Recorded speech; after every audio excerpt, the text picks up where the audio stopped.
All right, so today we're diving into using breath to unlock self-knowledge.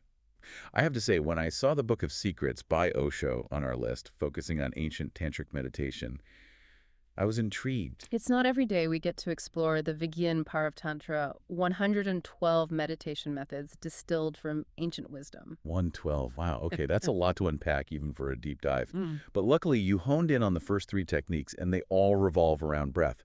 The question is, can something as simple as breathing really offer profound insights? That's the journey we're taking, right? And Osho's take on the Tantra, particularly these first few techniques, highlights how Tantra differs from other practices.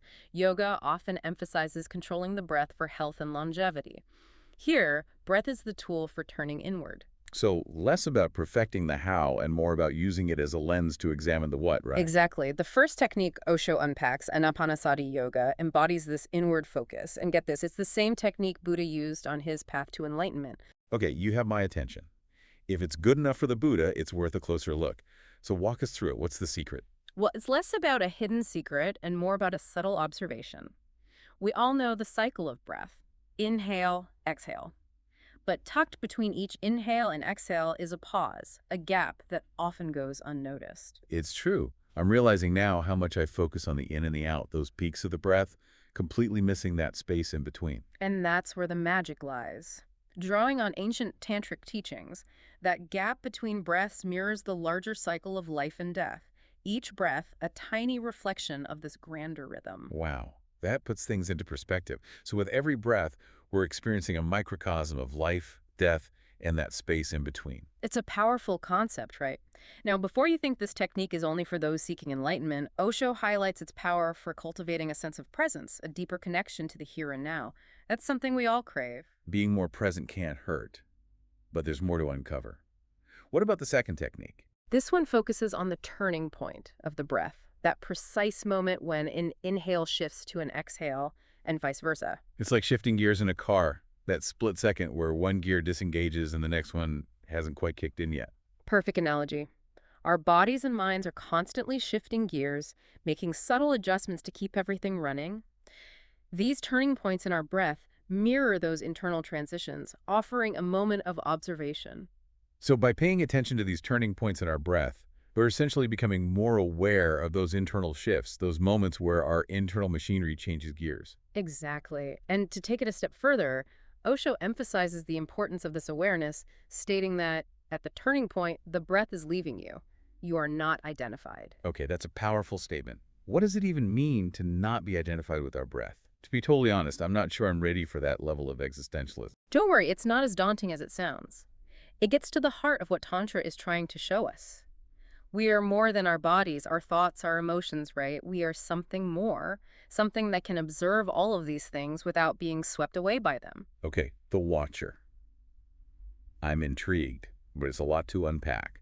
So technique number 2 encourages us to become aware of those subtle turning points, those moments where we're not so caught up in the flow. And through that, we start to glimpse this watcher within. You've got it. Believe me, it's a practice that deepens the more you explore it.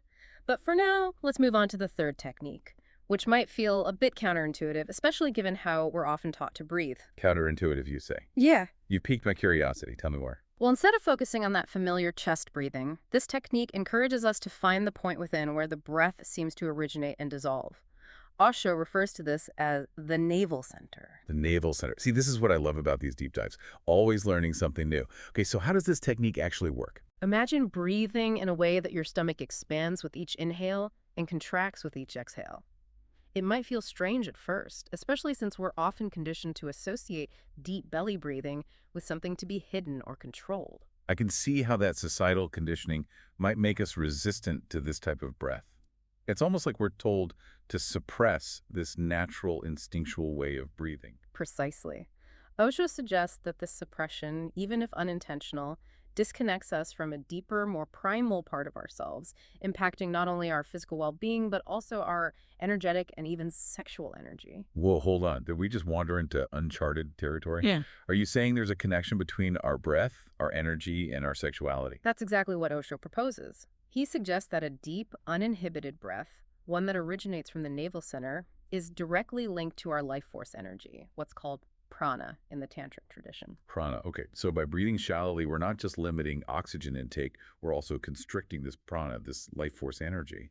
Exactly. And it impacts everything, our vitality, our mood, even our experience of pleasure. This is starting to sound a lot more interesting than just taking a few deep breaths. Yeah. Tell me more about this connection between our breath and prana. Well, Osho's point is that when this prana flows freely, we experience a heightened sense of aliveness, creativity, even sensuality. Wow. It makes you wonder what we're missing out on by not breathing fully and deeply. It's a question worth pondering, but before we get too ahead of ourselves, let's recap these first three techniques and how they build upon each other. Yes, let's pause here for a moment and absorb all of this. We've covered a lot of ground, and I'm already feeling like I need to take a deep breath and process it all. But there's more to uncover, right? Absolutely. And trust me, it only gets more fascinating from here. It makes you think, doesn't it? If shifting something as simple as our breath can be so impactful, what other subtle things are we overlooking in our everyday experience? Right. It's like suddenly I'm questioning everything. What started with a few meditation techniques has me now contemplating the power of my own breath. That's the beauty of these ancient practices. They awaken us to the extraordinary within the ordinary. The Vijnana Tantra, with its 112 techniques, offers a vast landscape for cultivating this kind of mindful awareness. Okay, now you're just teasing me with these 112 techniques. While I'd love to explore them all, we probably don't have time for that. But it's not just about breath work, right? You're right, it goes far beyond the breath.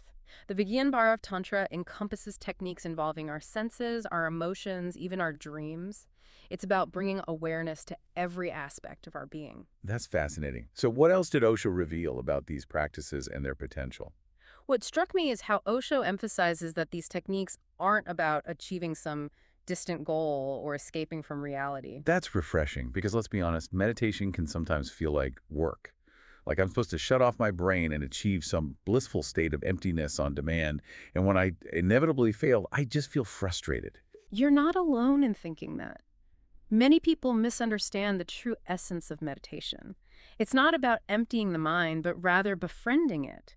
It's about meeting ourselves where we are right here, right now, with all of our messy complexities and imperfections. So less about transcendence and more about being present with all of it. Exactly. It's through that radical presence, that willingness to really pay attention, that we begin to see things more clearly. We become aware of our patterns, our habits, those conditioned responses that keep us stuck. And that awareness, that's where the real transformation begins. Precisely. As Osho wisely said, the moment you bring your consciousness to something, it changes. It cannot remain the same. Okay, that quote just gave me chills. It's so simple, yet so profound. It makes me think about those moments when I'm about to react in a completely unhelpful way, like firing off that emotionally charged email. We've all been there. Right. But in those moments when I can pause, take a breath, and observe what's welling up inside, it does change things. Maybe I still send the email, but it's coming from a more centered place. And that's the key, right? It's not about becoming some perfectly serene version of ourselves, but rather bringing greater awareness to our experience, even the messy and uncomfortable parts. It's about becoming more conscious, more intentional in our lives, and less reactive. Absolutely. And what excites me about the Vijnana Tantra is the sheer variety of techniques it offers for cultivating this consciousness. Whether through the breath, the senses, or even our interactions with others, there's a path for everyone. Okay, now you have to elaborate. What are some of these other techniques that involve our senses or interactions? Give me some examples. Well, one technique that comes to mind encourages us to simply listen to the sound of one hand clapping. Okay, before you go full Zen master on me, what does that even mean? It's not as cryptic as it sounds. What this technique points to is the subtle sound that's always present, even in the absence of external noise. It's about tuning into the sound of silence, the sound of our own being. I think I understand. It's like when you're out in nature, and it's so quiet that you start to notice all those subtle sounds you'd never normally hear. Exactly. It's about refining our awareness to the point where we can perceive those nuanced layers of our experience, the things we usually filter out. It's about becoming more present, more alive to the world around us, both the subtle and the obvious. And to the world within us.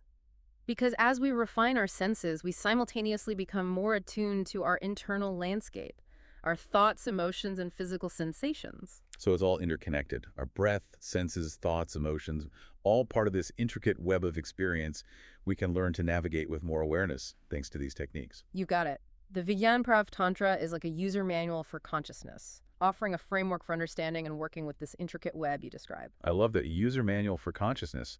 But with 112 techniques, it's a pretty hefty manual. Where do we even begin? And that's the beauty of this ancient practice. There's no one right way to approach it. Osho encourages experimentation, playfulness even, to find the techniques that resonate with each individual. So it's not about following rigid dogma, but rather about self-discovery and finding what works best for us. Precisely. And who knows what we might discover along the way. The Viyan pair of Tantra reminds us that the potential for self-knowledge is limitless. It's exciting and honestly a bit daunting to think about the sheer depth of what we can uncover. But before we get ahead of ourselves, let's revisit those 3 breath-focused techniques. There were some intriguing details you mentioned earlier that I'm eager to unpack further. Absolutely. Let's dive back in. Okay, so we've established that the Vigen Tantra is like a choose-your-own-adventure guide to self-discovery, which is amazing. But before we send our listeners off on their own personal quests, let's revisit those 3 breath-centered techniques. You hinted at some fascinating details earlier, and I'm ready for a deeper dive. Yes, let's unpack those a bit further. It's one thing to grasp the basic concept of a technique, but those nuanced insights, those aha moments, that's what really brings it to life and makes it stick. Absolutely. It's those details that stick with you long after the deep dive is over. Let's start with the first technique, focusing on the gap between breaths. What were those little gold nuggets you found in Osho's commentary? What I found particularly intriguing was how Osho linked this technique to the idea of death and rebirth.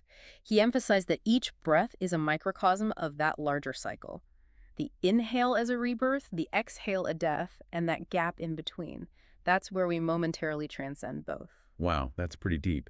So by becoming aware of that gap, are we, in a sense, confronting our own mortality? You could say that, yes, but it's not about becoming morbid or fixated on death. It's more about recognizing the impermanent nature of all things, including ourselves. And within that recognition, there's a strange kind of liberation, a letting go. It reminds me of that saying, we're all just walking each other home. Exactly. It's a beautiful sentiment, and what Osho emphasizes is that this truth, this continuous cycle of life, death, and renewal is accessible to us in every single breath. It puts a whole new spin on the simple act of breathing, doesn't it? Yeah. No longer just a biological function, but a gateway to a deeper understanding. Precisely. And that heightened awareness, that sense of presence Osho describes, is something anyone can cultivate through this practice, regardless of their spiritual beliefs. It's about being present for the ride, for the entire cycle, not just the highs and lows. Yeah. Okay, on to technique number 2, the turning point of the breath. What were those intriguing details you uncovered for this one? Well, Osho uses this brilliant analogy to illustrate the technique. He compares the turning point of the breath to shifting gears in a car, that split second where one gear disengages and the other hasn't quite engaged yet. That neutral zone, that moment of suspension. Yes, and he suggests that in that moment of transition, we can experience a similar disengagement within ourselves, our thoughts, emotions, that sense of self, all momentarily on hold. So it's like a micro-meditation, a tiny pocket of stillness in the midst of all the mental and physical activity. Precisely.